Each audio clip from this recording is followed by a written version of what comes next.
definition is the belief that men and women should have equal rights and opportunities.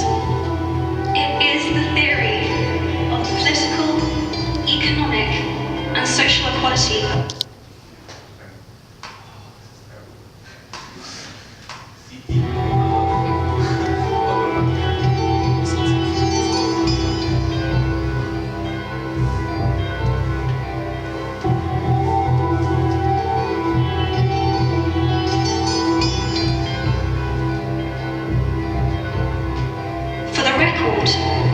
Feminism, by definition, is the belief that men and women should have equal rights and opportunities.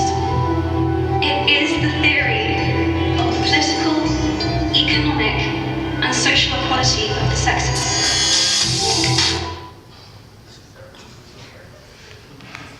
There is one message that echoes forth, let it be that human rights are women's rights and women's rights are human rights once and for all. So here I stand, one girl among many. I speak, but for those without voice can be heard.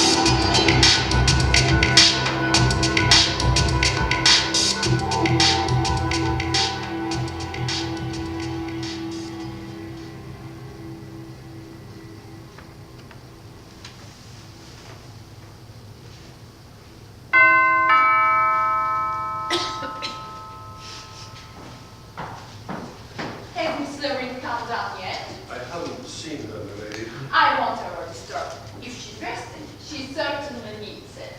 Yes, milady. But I want her to know the moment she comes down, the plans arrive by morning post. Plans? She'll understand. There they are. It's very important that she should have them before she goes. Is that Miss Hilary? No, milady. Mr. Farnborough. I'm afraid that I'm scandalously early. It didn't take me nearly as long to motor over as Lord John said. I'm afraid my husband has no authority on motoring, and he's not home yet from church. It's the greatest luck finding you. I thought Miss Levering was the only person under this roof who was ever allowed to observe Sunday as a real day of rest. If you come to see Miss Hilary. Is she here? I promise you, I didn't know it. Oh, Does she come every weekend? whenever we can get her to. But we only know her for a couple of months. Now, I've only known her 3 weeks. Lady John, I've come to ask you to help me. It's Miss Hilary. I can't do that. No, all that's no good. She only laughs. She looks upon you as a boy. Such rot. What do you think she said to me in London the other day? That she was 4 years older than you. Oh, I knew that. No, she said she knew she was all the charming things I've been saying, but there was only one way to prove it. That was to marry someone young enough to be her son. She said that was what all the most attractive women were doing. And she named names. You were too old. Her future husband, she said, was probably just entered Cambridge. Just like me then. No, I've come to talk to you about the secretaryship. Oh, you didn't get it then. No, it's the grief of my life. If you don't get one, you'll get another. But there is only one. Only one is. Only one man I'd give my ears to work for. I remember. Do I always talk about Kingsley? Well, it's a habit people have got into. I forget. Do you know Mr. Kingsley personally, or are you visited from afar? Oh, I know him. The trouble is he doesn't know me.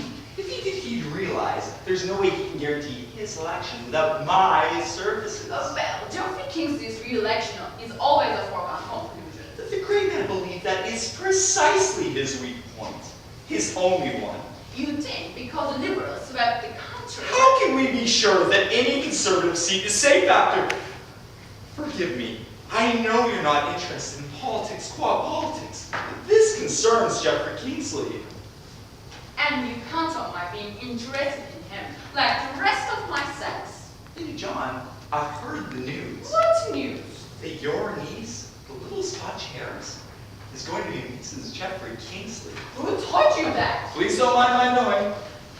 She wants to spend a couple of days with family in secret before the flood of congratulations breaks loose. Oh, don't mind that. I always hear things before other people. Well, I must ask you to be very, very discreet. I will have my meeting then. Of course not. She's going to be here in an hour. What? Today? The future Mrs. Kingsley? Yes, but unfortunately we have one or two people already asked about the weekend. And I go invite myself to luncheon. Lady John, you can buy me off. I promise to remove myself in 5 minutes if you'll... No. The penalty is you must stay here and use all these people between the luncheon and the church. Leave me free now. But only remember... Wild horses won't get a hint out of me. Go. I only mentioned it to you because since we've come back to live in this part of the world, you've been so awfully kind. I hoped maybe you'd put in the word for me. Wait. With your nephew that is to be. Though I'm not the slave satellite people make out. You can't doubt. I don't doubt. But, you know, Mr. Kingsley inspires a similar zeal in many people. They haven't studied the situation as I have. They don't know what's at stake. They don't go to that whole death field as I did just to hear this Friday's speech. But you were rewarded. Jean, my niece, wrote me it was glorious. Well, I was disappointed. He's too contentious to criticize. Just make his delicate, pungent fun for the men who are grappling, very inadequately, of course, still grappling with big questions. There's a driving power, some of Kingsley's friends ought to point it out. There's a carrying power to the poorest constructive policy that makes the most brilliant criticism look barren. Who told you that? You think there's nothing in it because I say it. But now that Kingsley's coming into the family, Lord John or somebody really ought to point it out. Kingsley's overdoing his role of magnificent security. I don't even see Lord John offering to instruct Mr. Kingsley. Believe me, that's just Kingsley's danger. Nobody's saying a word. Everybody hoping he's on the point of adopting some definite line. Something strong and original that's going to fire the public imagination and bring the Tories back into power. So he will. Not if he disappoints meetings and leaves the field to the Liberals. When did he do anything like that? Yesterday! Now that he's got this other preoccupation. You mean? Yes, your niece. That spoiled child of fortune. Of course. She kept him from that meeting. Whew. If that's the effect she's going to have, it's pretty serious. You are serious. I can assure you, the election agent's more so. He's simply tearing his hair. How do you know? He's told me so himself yesterday. I strike acquaintance with the agent just to see. Well, it's not only here that you invited for secretaryship. You can never be sure when your chance might come. The election chaps promise to keep you posted. Aunt Ellen, here I am. My dear child. Oh, Jean, I thought that was you running up the avenue. How did you Ah, get pardon here so me. early? Now we'll be telling each other for 10 minutes how she's an hour earlier than we expected. The Freddie Tubman said they were coming to you this week. Ah, yes, they're dulling to the park, the church brigade. Oh, I'll go and meet them. Certainly. How did you get here? He motored me down. Geoffrey Kingsley. Oh, where is he then? Oh, he dropped me at the end of the avenue and went to see a supporter about something. And you let him go off like that without coming inside. Just tell me, my child. Is that all right? My engagement? Yes, absolutely. Geoffrey Kingsley isn't going to be too old for you. Bless me, am I such a chicken? 24 is not really that young. It becomes so. Yes, we don't grow up so quick anymore. But on the other hand, we stay up longer. Well, you've got what's vulgarly called looks, my dear. I know what Uncle John's thinking, but I'm not the only one who's been left what's vulgarly called money. You're the only one in our immediate circles but left so beautifully much. Oh, but remember, Geoffrey everybody knows he could marry anyone in England. Well, I'm afraid everybody knows about it, except for Mr. Kingsley. Well, how spoiled is the great man? Not the least bit in the world. You'll see. He wants so to know my best love relations better. An orphan has so few belongings, she has to make the most of them. Let's hope he'll approve of us on a more intimate acquaintance. Oh, he will. He's an angel. Go on, tell him we're so happy. I so look forward to having you with myself for a couple days just to talk to you. Very well. Well, you find it dreadfully dull to hear me talk about Geoffrey the whole blessed day. Indeed. Well, my dear, you mustn't mind if I need to work. He's slippering. Was not only tired last night, she was also ill. Ah, yes, I thought she looked very white. Who is it? You don't mean to say there are other people here? One or two. Your uncle is responsible for asking that all Snakes and Jim Greatorex. And I... Greatorex.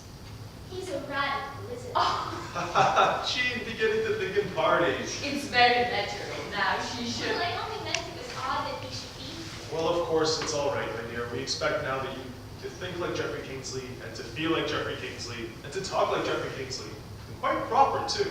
Well, if I do think of my husband and feel with him, as of course I shall be surprised if I ever find myself talking and tenth as well. You should have heard him at Dutfield. What a wonderful surprise. How do you do, Mr. Freddie? My dear Jean, my darling child. How do you do, Aunt? Oh, I wasn't surprised. I always profit. We haven't met since you were in short skirts. I'm Dick Farnborough. Oh, I remember. Not done yet, the elusive one? Who's the elusive one? Lady John's new friend. Oh, I forgot you hadn't seen Miss Lever. Such a nice creature, don't you think? Of course I do. You're lucky to get her to come to us, and she won't go to other people. She knows that she can rest here. What does she do to pay her out? She's helping my sister Annie, the she of ours. She certainly knows how to inveigle money out of the men. That will sound less suspicious, Lydia. We're building beds in our shelter for homeless women. Homeless women? Yes, in the most incentive part of Soho. Really? That doesn't sound quite in Miss Levering's line. Well, my boy, you don't know anything about a woman's life, as most men. Oh, full attribute, a woman like Miss Levering is a form of restlessness. But she's a nice creature. All she needs to do is to find a nice fella to marry her. Yes, a woman needs a balance wheel, only to keep her from flying back to town on a hot day like this. Who's proposing anything? Not Miss. Before luncheon. She must be in London by this afternoon, she says. What for in the name of? Well, I didn't ask her, but I think I'll go upstairs and check if she checks the plans. She must be made to stay. Such a nice creature. All she needs is a nice husband. I protest, good Lord. What are the women of this country coming to? I protest against Miss Levering being carried out to discuss anything so revolting. Bless my soul. What could a woman like you know about it? Little enough. Good morning. I should think so, indeed. We were so happy out there in that summer house, now weren't we? Ideally. And to be hauled out to talk about public sanitation, forsooth! Why, God bless my soul. Do you realize that is strange? I'm dreadfully afraid it is. And we, in the act of discussing Italian literature, perhaps you will tell me that isn't a more savory topic for a lady. But for the tramp population less conducive to savoriness, then don't you think baths? No, I can't understand that morbid interest in vagrants. You're much too... leave it to the others. What others? Oh, the sort of woman who smells of India rubber. The typical English spinster. You know Italy is full of her. She doesn't go anywhere without her Macintosh or Glasgow bath rubber. And when you look at her, it's borne upon you that she only smells of rubber. She is rubber too! This is my niece, Miss Jean Dunbar, Miss Levering. How do you do? I'm sure you agree with me. Miss Levering being too... Well, for that sort of thing, much too, What a pity you've exhausted the more elegant adjectives. But I haven't! Well, at least you can't say to me as you did to Mrs. Freddie, oh, you're much too young and too happily married and too... For what? Was Mrs. Freddie too young and too happily married and all the rest? Mr. Greatorex was simply repudiating the horrid rumor that Mrs. Freddie had been seen speaking in public at women's trade unions. Wasn't that what you were saying, Mrs. Harriet? Yes, this party isn't put together as carefully as your aunt's parties usually are. Here we have Greatorex, who hates political women, and in that mild and offensive-looking little lady over there, Miss Freddie. Unless you got me. He doesn't fear the charming wives and sweethearts of women's seats, Yes, Mr. Greatorex objects only to those unsexed creatures. who want to act independently of men. Vote and do silly things of that sort. Exactly. It'll be a long time before we hear any more of that nonsense. You mean that rowdy scene in the House of Commons? Yes, no decent woman will be able to say suffrage without blushing for another generation. Thank heaven. Oh, I understand so little, I almost imagine people were more stirred up about it than they'd ever been before. Not people like you. How would you know? God bless my soul! She's just saying that to get a rise out of you. Ah, yes, your frocks aren't serious enough. I'm told it's an exploded notion that the suffrage women are all dowdy and dull. Don't you believe it? Ah, yes, well, we know you've been an authority on the subject for, let's see, how many years is it you've kept the house in roars every time women's rights are mentioned? Oh, for as long as I've known anything about politics, there have been a few discontented old maids and hungry widows. A few? That's really rather forbearing of you, Mr. Greatorex. I'm afraid the total number of the discontented and the hungry was 96,000, among the male operatives alone. At least the papers said so, didn't they? Don't ask me. That sort of opinion doesn't interest me, I'm afraid. All I'm able to point out to people who have lost their heads and seem inclined to treat the phenomenon seriously, that there's absolutely nothing new to it. There have been women for the past 40 years who have been had anything more pressing to do than to petition Parliament. And that's as far as they've got. That's as far as they'll ever get. Said you not long ago. Well, yes. Oh yes, I remember. I thought at the time, in my modest way, that it was nothing short of heroic of those suffrage women to go asking the audience of their arch opponent. Well, it did come on. Oh, I thought they insisted on Beardy the lion in his den. Well, I was going to be bothered with a whole lot of, You told me you refused to go out and face them. Well, no, I would have not done it for the worlds. But a friend of mine went and had a look at him. Well, did he come back alive? Yes, and he advised me not to go. You're quite right, he said. Don't you think of bothering, he said. Do you remember Mrs. Freddie's friend who came to tea here in winter? He was a member of Parliament too, quite a little young. He said that women would never be respected until they had the vote. Oh, I remember telling him he was too young to know what he was talking about. I'm afraid you all sat on the poor gentleman. It was such fun. He was flat as a pancake by the time we'd done with him. Aunt Ellen told him in her most distinguished air that she didn't want to be respected. Quite right. Of why do you think you're respected? Simply revolting. There you are. Now you frivolous people, go away, go away. Ellen, dearest. You have only a couple of minutes to talk about our class before Miss Hilary goes. You don't have to stay, Jean. This won't interest you. Yes, it's only an effort to meet the greatest evil in the world. What do you call the greatest evil in the world? The helplessness of women. Well, my dear, I know that you can't think about anything but him. Oh, indeed, I can think of everything better than I ever could before. He has lit everything up for me, made everything vivider, more significant. Who has? Oh yes, I don't care about other things less, but 1,000 times more. You are in love. Oh, that's it. I congratulate you. Well, this, you see, obviates the difficulty you raised. Yes, quite. No doubt it's going to cost a great deal more. It's worth it. There'll be nothing left for the organ and St. Pilgrim. Well, my dear, we're putting the organ aside. We can't afford to put aside the elevating effect of music. But we must make for first humane lodging house. Oh, there are several of those already. But poor St. Pilgrim. There are none of the poorest of women. It's the word least able to wait. I don't agree with you. And I happen to have spent a great deal of my life in works of charity. Ah, then you'll be interested to hear about the young girl I met not long ago dying in a tramp ward. Glad her cough had gotten worse, but she mustn't die before her father. 2 reasons. She was the only thing keeping the old man out of the workhouse, and father is so proud. If she died first, he would starve. Worse still, he might learn what had happened to his little girl up in London. You can say, I suppose, how she happened to fall so low. Yes, she had been in service. She missed a train back one Sunday night and was too terrified of her employer to dare ring him up after hours. The wrong person found her crying on the platform. She should have gone to one of the friendly societies. At 11 at night. Or the rescue leagues. I myself have been connected with one for 20 years. 20 years. And always arriving after the train has gone, after the girl and the wrong person had got to their journey's end. Where is she now? Never mind. 2 nights ago, I saw her standing on a street corner in the rain. Near a public house, I suppose. Yes, near a sort of public house. She was plainly dying. She'd been told she shouldn't be out in the rain. But I mustn't go in yet, she said. This is what he gave me. And in her hand, she had 2 pennies silvered over to look like half crowns. I don't believe you. That's just the sort of thing some sensation monger chokes up. Now, who tells you such Credible, credible people. I didn't believe it myself until, well, until last week I saw for myself. So, where? In a low lodging house, not 100 yards from the church you want a new organ for. And how did you happen to be there? I put on an old cloak and a tawdry hat. You'll never know how many things are hidden from a woman in good clothes. The bold, free look of a man upon a woman he believes to be destitute.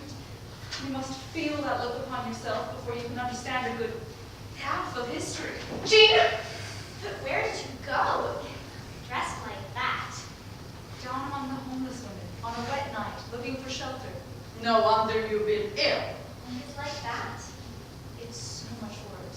can't even speak of it. Even if you weren't here, I couldn't. You don't even suppose, darling, wretched creatures felt it as we would. Not all girls in search of work and lodging are serving maids. Yes, we know all women who make mistakes aren't. Which is why every woman should take an interest in this.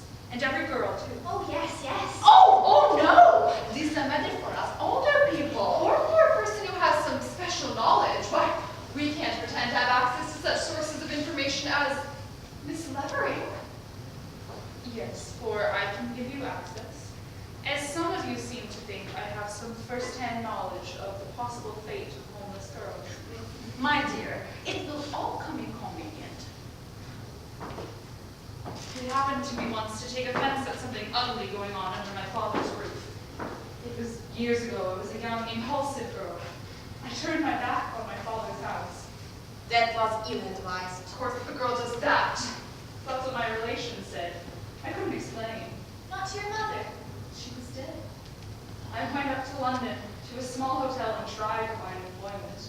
I wandered all day and every day, from agency to agency. I was supposed to have been educated. I was brought up partly in Paris. I could play several musical instruments. I could sing songs in different tongues. And did nobody want you to teach French or to sing the little songs? The heads of schools all thought me too young. There were people ready to hear my singing, but the terms were too high. My money soon went. I had to pawn my trinkets. They went too. And still no work. No. But by then I had a real education. An unpaid hotel bill and not a shilling in the world. You know, some people think it a hardship to have to earn their living. But the real hardship is not being allowed to. What happened then? My dear, have your things sent down yet? Are you quite ready? Yes, all but my friend. Well, Well, by chance I came upon a friend of the family. oh, that was lucky. I thought so. He was 10 years older than I, and he said he wanted to help. Didn't he? Perhaps after all he did. Why do I waste time with myself? I belonged to that little class of armed women. My body wasn't born weak, my spirit wasn't broken by habit of slavery. But, as Mrs. Harriet was kind enough to point out, I do have some first-hand knowledge of homeless girls. I found there were plenty of free libraries, pleasant parks, museums in our great city, but not a single place where a woman could be sure of work that wasn't killing and food that wasn't worse than prison fare. Which is why no woman should sleep nights until that shelter stands, spreading wide arms. No, no. Oh, even when it's built, you'll see many of those creatures prefer the life they lead. They like it. A woman once said to me, one of those women who knows, that they enjoy it so much, they're indifferent to the threat of being sent to prison. It gives them a rest, she said. A rest. Miss Levering, I want very much to understand something that I'm horribly ignorant. I'm a rather busy person. I have a very special reason for wanting not to be ignorant. I'll come to town tomorrow and get lunch with me. I must go put my hat on. How little she minds these horrors. They're terrifying. I wonder if she signed the visitor's book. For all her shelter schemes, she's a hard woman. Miss Levering is. Oh, of course you wouldn't think so. She has angled very adroitly for your sympathy. She doesn't seem hard. Well, so she is. Why haven't I seen her here before? Oh, she's been abroad. You don't know about her, I suppose. I don't know how Aunt Ellen came to know her. Well, that was my doing, but I did bargain on her being introduced to you. She seems to go everywhere. Why shouldn't she? Well, you mustn't invite her to your home. I have. Well, then you'll have to get out of it. I must have a reason. A very good reason.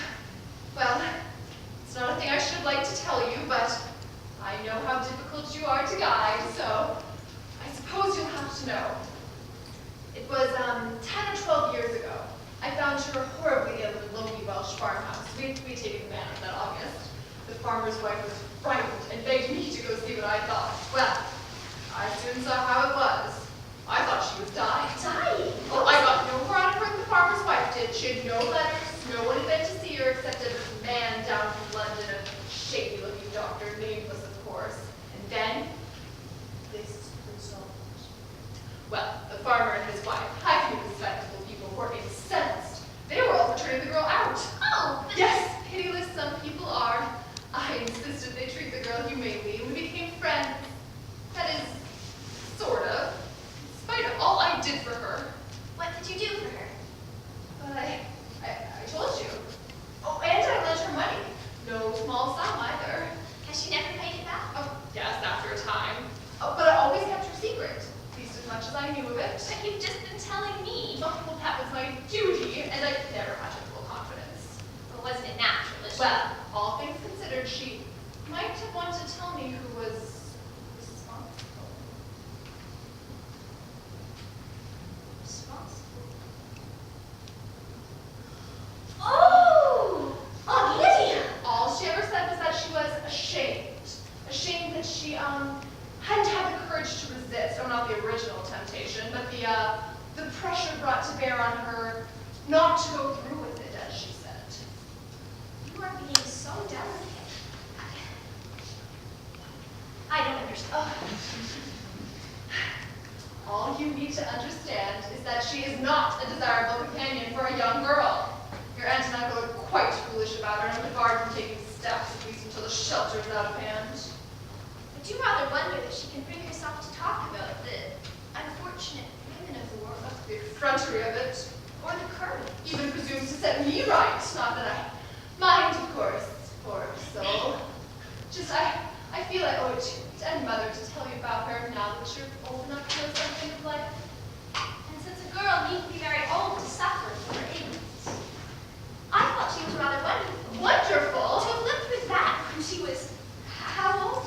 19 or thereabouts. 5 years younger than I. To have been abandoned and to come out of it like this. Yes, well, it's too bad to have to tell you such a sordid story on today of all days. It is a very terrible story. But today isn't a bad day. I feel very sorry today for anyone who isn't happy.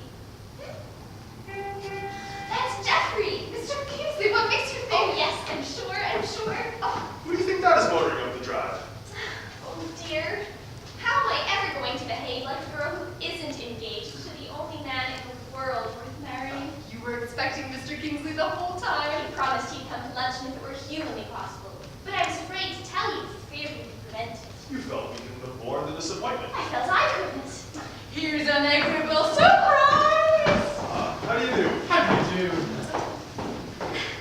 Such a long time since we met. Very enterprising. I could hardly believe my ears to hear you motored all the way into town to see a supporter on Sunday. Well, I don't know how we covered the ground in the old days. It's no use to simply stand for one's borough anymore. The American, he runs for Congress. By and by, we shall be flying around for the things that we want. All sorts of irrelevant people right here. How do you do, Mr. Kingsley? How do you do? Some people were arguing in the smoking room last night whether it didn't hurt a man's chances going about in the motor. Yes, we've all been hearing about the unpopularity of motor cars. Well, amongst the class who hasn't got them, of course. What do you say? Well, I don't know. I've often thought that the charm of our presence isn't somewhat counterbalanced by the way we tear about the countryside, smothering our fellow beings in dust, running down their pigs and chickens, not to speak of their children, of course. What are the prospects? We shall have to work harder than we realize. Ah, Jeffrey says he believes I'll be able to make a real difference to his chances. Isn't it angelic of him? Angelic! Machiavellian! I pinned all my hopes on you being able to counteract the pernicious influence of my opponent's good wife. You want me to have a real share in it, don't you, Jeffrey? Why, of course. I gather you're not altogether sanguine about it. Any complications? Well, there's this agitation about the women question. Oddly enough, it seems like it might actually make a difference. Why should it? Can't you do what the other 400 have done? Easily.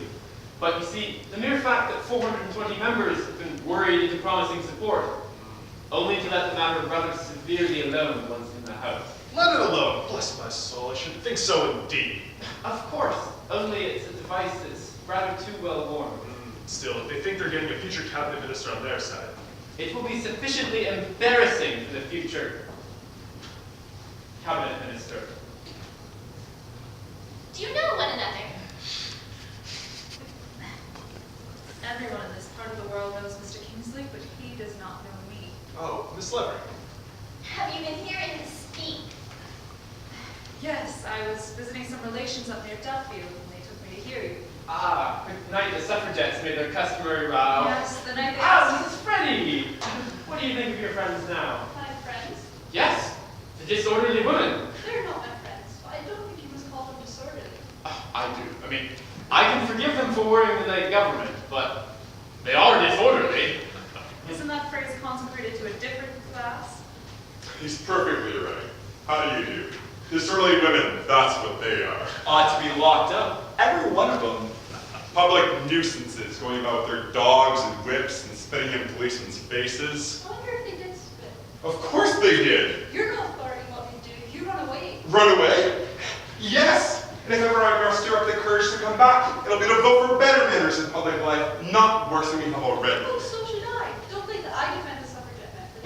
Still, you are an advocate of the suffrage, aren't you? If you care to know the attitude of the real women in the reform, you might have noticed in any paper last week, we lost no time in disassociating ourselves from a political group of the suffragette. They've lowered the whole sex in the eyes of the entire world. I can't quite see what they want, those suffragettes. Notoriety. What they want. A good thrashing, that's what I'd give them. Well, one thing's for sure, they've dished their goose. I'm sure these silly scenes are a pure joy to you. Final doubler of the whole silly business. The suffragettes don't seem to know they're dead.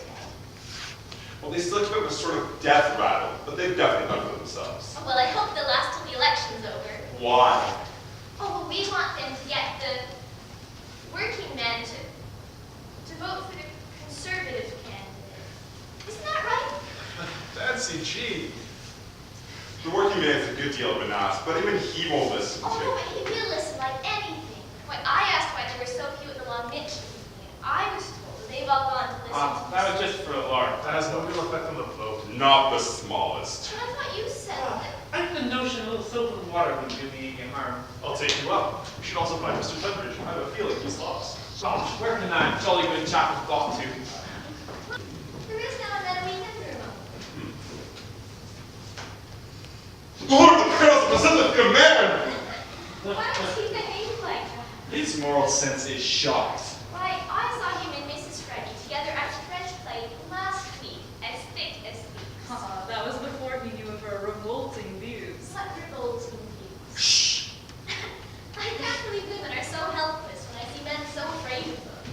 The great mistake was teaching them to read and to write. Say something. Oh no, that wasn't the worst mistake. Yes, it was. Oh no, believe me, the worst mistake was in letting women learn to talk. Ah, I see now what's the next great reform. For me, farmer, I cannot go better protected. It's true what that also makes sense. The scene in the house took back the reform of a generation. Oh, I wish I'd been there. I was. Is it like what the paper said? Even worse. No tragedy, no great opera ever written in audiences as seen in the house took back. We all sat there breathless. Everything was very close to us that had been in the memory book. Another 5 minutes and the resolution would have passed. Then all of a sudden, a little flag was poked through the grill of the women's gallery. Cries, insults, scuffling, the police. I can't think of it now. Then the next morning, people gloating, our friends antagonized, people who were wavering nearly won over, all thrown back. It was heartbreaking. Even my husband Freddie's been an angel about letting me take my share when I felt that I must. But of course, I've always known he doesn't really like it. Makes him shy. Must give him a horrible twist inside when he sees my name amongst the speakers on the placards. But he'd always been an angel about it up until now. After the incident, he said, it just goes to show women are capable of any sort of coherent thought or concerted action. To think, it should be women who've given the cause the worst blow it's ever had. More than 40 years to start in 5 minutes. Still, I think I'm sorry for him. It must be dreadful to find you've done such a lot of harm to the thing you care most about in the world. Isn't it just as possible they realize they've waked an interest in the women's question so that it's advertised in every paper and discussed in Every house from Land's End to John Brooks. Don't you think they realize that more has been said and written about the scene in the 10 days since it happened than in the 10 years preceding it? You weren't saying you think it was a good way to get what you wanted. I'm only saying it's not a bad way to make it known they want something and want it bad. Didn't Mr. Greatorex say that women have been politely petitioning Parliament for 40 years? And men have only laughed. Oh, but they'd have come down. Mrs. Reddy says before that quarantine, everything was favourable at last. At last. Were things just as favorable before? Well, we never had so many members matters. I've heard someone say that the bill got as far as that time and time again. Oh, no, surely not. It did. It passed the second reading several years ago, but we've never had so many friends in the house before. Friends. Why do you say it like that? You think that night at the scene, do you think the men didn't mean to play fair? Isn't it true that the women waited until 10 minutes to closing time? 10 minutes to settle a question like that? I wasn't there, but I haven't heard anyone deny that the women waited until 10 minutes to 11.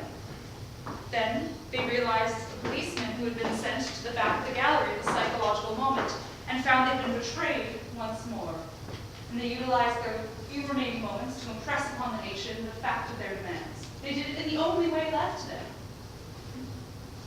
It does rather look to the outsider as if those well-behaved women worked for 40 years and made less of an impression upon the nation than those fiery young women made in 5 minutes. Come be fair. I've noticed whenever men aren't here, women sit and discuss this scene. I shan't have to wait till the men are gone. He's in sympathy. How do you know? Oh, he told women protesters so. Oh, Freddie, Oh. you're judging from the outside. Those of us who've been doing this for years realize it's all perfectly lunatic.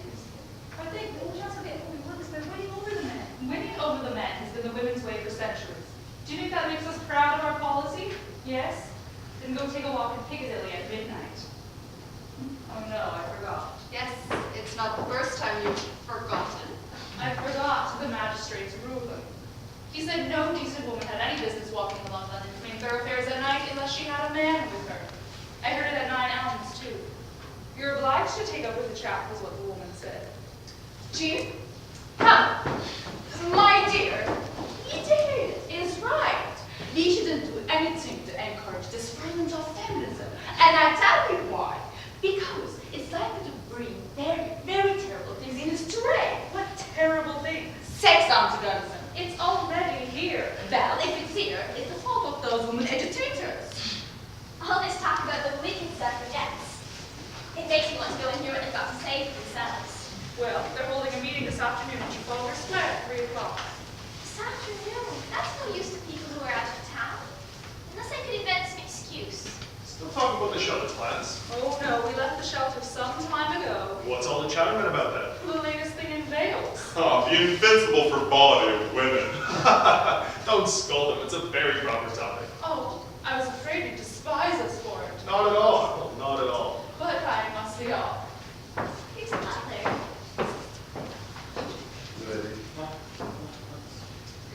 That's for me. Aunt Helen, I've got to go to London. My dear child, nonsense. Is your grandfather worse? No, I don't think so. But it's necessary I should go all the same. Go away when Mr. Kingsley. Oh, he said he'd have to leave directly after lunch. Why are you saying goodbye as if you're never coming back? One never knows. Perhaps I shan't come back. Oh, they're ready the other train. Well, if there isn't, I shall simply take you back in the motor. Oh, would you? I have to be there by 3. Why, it's an invitation to dine. Wednesday. I say, it is rather dear of you to arrange us going off like that. You are a clever little girl. Well, it's not that I was arranging. I want to hear those women in Trafalgar Square, the suffragettes. How perfectly absurd! Besides, I imagine Lady John wouldn't like me picking you off like that. Then she'll have to invent me